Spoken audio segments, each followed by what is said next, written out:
Hello guys, कैसे हैं आप लोग। मुझे उम्मीद है कि आप सब बहुत ही अच्छे होंगे और आप सभी का मेरे YouTube channel learning point by MD Ashraf channel में बहुत बहुत स्वागत है। अभी अभी एक ब्रेकिंग न्यूज़ निकल कर के आ रहा है कि सीएम नीतीश कुमार ने बहुत बड़ा ऐलान किया है कि अगरचे मेरी सरकार फिर बनती है 2025 में, तो 2030 तक मैं 1 करोड़ युवाओं को नौकरी और रोज़गार उपलब्ध कराऊंगा। अब इतनी बड़ी बात कि 1 करोड़ युवाओं को मैं पुनः 5 साल अगरचे मेरी सरकार रहती है तो मैं नौकरी उपलब्ध कराऊंगा।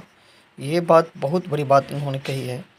क्या है इसमें सच्चाई, न्यूज़ वालों ने क्या छापा है, उसके ऊपर हम लोग बात करेंगे। अभी तक अगर आप मेरे चैनल पे नए हैं तो प्लीज़ मेरे चैनल को सब्सक्राइब, लाइक, शेयर करना ना भूलें। वीडियो को लास्ट तक देखें। इसमें कहा गया है कि मुख्यमंत्री नीतीश कुमार ने घोषणा की है कि अगले 5 सालों में वर्ष 2030 तक राज्य के 1 करोड़ युवाओं को सरकारी नौकरी और रोजगार दिए जाएंगे। मुख्यमंत्री ने रविवार को ट्वीट कर यह जानकारी साझा की है। साथ ही कहा है कि राज्य में भारत रत्न जननायक कर्पूरी ठाकुर के नाम पर कौशल विश्वविद्यालय की स्थापना की जाएगी।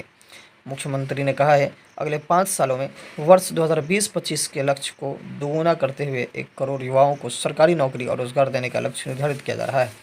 इसके लिए निजी विशेषकर औद्योगिक क्षेत्र में भी अवसर सृजित किए जाएंगे। इसे लेकर एक उच्च स्तरीय समिति का गठन किया जा रहा है। वर्ष 2005 से 2020 तक के बीच 8 लाख से ज़्यादा युवाओं को सरकारी नौकरी दी गई है। वर्ष 2020 में सुशासन के कार्यक्रम 7 निश्चय 2 में 10 लाख युवाओं को सरकारी नौकरी और 10 लाख को रोजगार देने का संकल्प लिया गया था।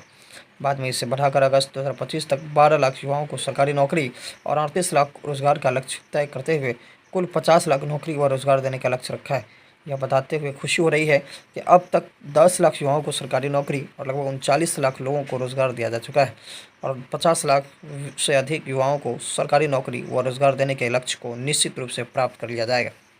इनका कहना है कि 2025 से लेकर 30 तक अगर से मेरी सरकार बनती है तो मैं 30 तक जो है 1 करोड़ युवाओं को सरकारी नौकरी के साथ रोज़गार उपलब्ध कराऊंगा। ये बहुत बड़ी बात इन्होंने कही है ट्वीट करके अपने ट्विटर हैंडल से। और क्या है कि मैंने अब तक 2020 से 25 तक की जो है लक्ष्य रखा था उसको मैंने दोगुना किया है।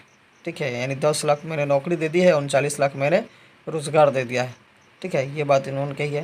और कहा जा रहा है कि दिया जा रहा है प्रशिक्षण। वर्तमान में 7 निश्चय के तहत राज्य के युवाओं को स्वरोजगार से जोड़ने के लिए उन्हें कौशल विकास का प्रशिक्षण भी दिया जा रहा है।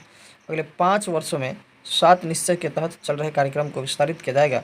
इसके लिए राज्य में कौशल विश्वविद्यालय की स्थापना की जाएगी ताकि राज्य के युवाओं को कौशल विकास की नई दिशा मिल सके। और बिहार में कर्पूरी ठाकुर कौशल विश्वविद्यालय की स्थापना की जाएगी, ये इन्होंने अपने ट्विटर हैंडल से कहा है। ठीक है, उनका कहना है कि अब तक मैंने 10 लाख युवाओं को सरकारी नौकरी दिलाई है। अब कहाँ तक सच्चाई है वो आप भी जानते हैं, मैं भी जानता हूँ। अगले 5 सालों तक ये बने रहने के लिए अभी से ही बिहारियों को लॉलीपॉप दिखाना शुरू किए हैं। पता नहीं इनके लॉलीपॉप में लोग आते हैं या नहीं। अब तक तो हम लोग टीआरई 2 वाले सप्लीमेंट्री रिज़ल्ट को लेकर के तरस रहे हैं, लेकिन इसने टीआरई 2 के सप्लीमेंट्री रिज़ल्ट को जारी नहीं किया, नहीं करवाया। इतने छात्र मार खाए, लाठियाँ चली, लेकिन इन्हें कोई असर नहीं हुआ। अब 30 जो है तक कह रहे हैं कि 1 करोड़ युवाओं को नौकरी और क्या करूँगा, रोज़गार उपलब्ध कराऊँगा। तो देखिए क्या बात है। टीआरई 4 से संबंधित खबरें कई तरह की निकल कर के आ रही है। कोई कहता होगा या नहीं होगा, इससे भी संबंधित बातें हम लोग करेंगे अगले वीडियो में। मिलते हैं अगले वीडियो में। धन्यवाद।